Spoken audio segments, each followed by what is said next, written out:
और परवा के पातवा झालरवा लगल गे माई से परवे तर बोलावा।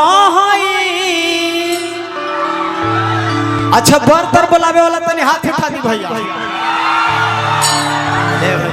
फिर से निशा उपाध्याय जी के साथ गोलू राजा भैया के साथ। अरे परवा के पातवा झालरवा लगल गे माई से परवे तर बोलावेला। और परवे तर बोलावेला और लभरवा के माई से परवे तर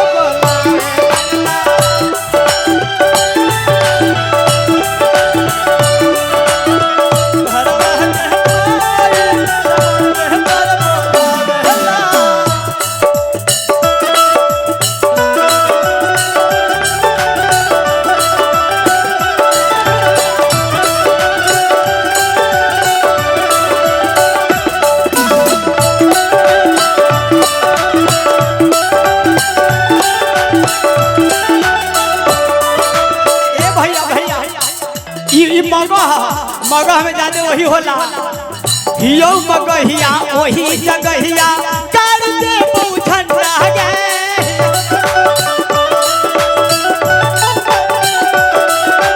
हियो मगहिया वही जगहिया कर दे पूछन रह गए।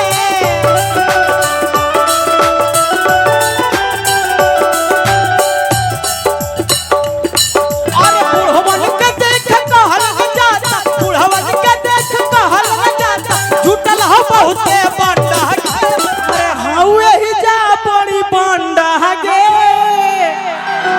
हां अरे तो वही जगह ही आई हियो मगही काल के बहु झंडा गे।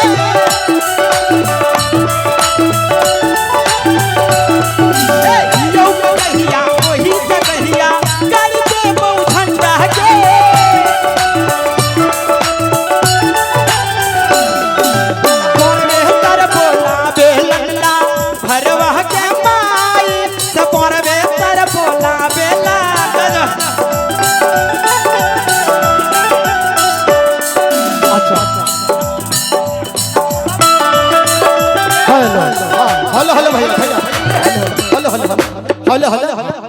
अभी रोशन कुमार हमारे पहलवान जी के भतीजा उनका तरफ से बहुत बहुत रुपया का पुरस्कार ताली बजावे के हो भैया।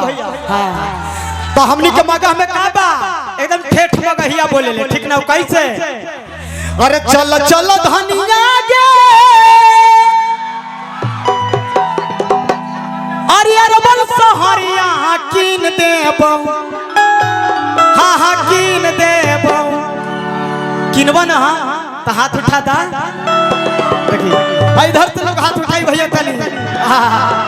इधर से तनी हाथ उठा दी भैया इधर से तनी उठा दी चाचा जी। जब आप लोग हाथ उठाएंगे ताली बजाएंगे तो हमेशा बड़ी गुड्डू हाल चाची की तरह 11 प्रकार का डांस दिखावेंगे। का भैया ठीक है ना। और तो चला चला धनिया गे मास्टर कोनो कोनो भाव में तनी देख ले दे हम हो कसी थी तो हनियो कस ले। देखिए आप लोग हंस जाते हैं तो गलत हो जाता है। कैसे हम कही थी कमरिया वो वाला ना कैसे कैसे कसली कसली वाह। अरे तो चला चला धनिया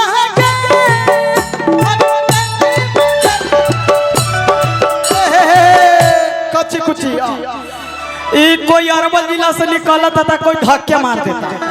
लाइन में खड़ी हो गए लाइन में खड़ी हो गए देखिए। हाँ बहुत बढ़िया भैया हमने के तनी यही हमने के मजा बजौला के मोल ना खाली ब्रेक ले ला काहे कि हम जानते हैं कि हर गाड़ी हर मोड़ पर ब्रेक ले लेते हैं।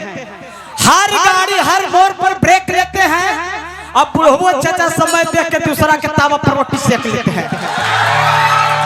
तो हमने के वही करी कहा का भैया गोलू भैया हमने के मगध के सुपरस्टार हमने के शेर कहिले गोलू भैया आगे बानी और शेरनी के पद में हमरे निशा उपाध्याय जी तो तनी चले के हां यही लोग आवा यही लोग तनी आवा हमनी साथ में चले के आवा इधर आवा गाड़ी बाइक में लगावा हां ठीक बा ऐसे आई अरे वो हां ठीक बा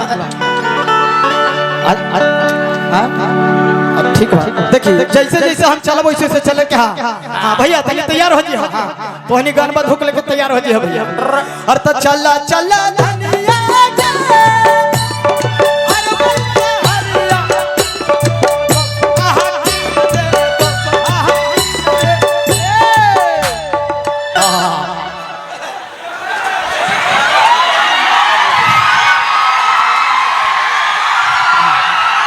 भैया ये हम अगर हिया लड़का ही चाहे तो फूलिए जाते ना तो झूलिए जाते हाँ अब खुले का मतलब मत कहूँ केसिया और झूले का मतलब वही मैंने देहिया हाँ हाँ अब जैसे दूसर बोल कैसे और तो घूंघा बादल चुनरिया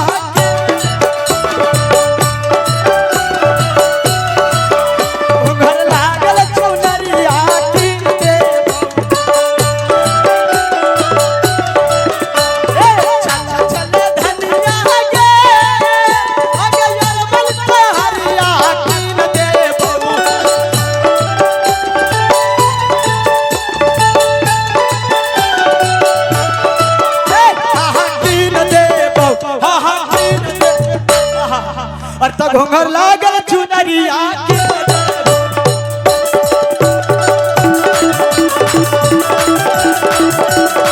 घोंघर लागल चुनरिया से परवे तर बोला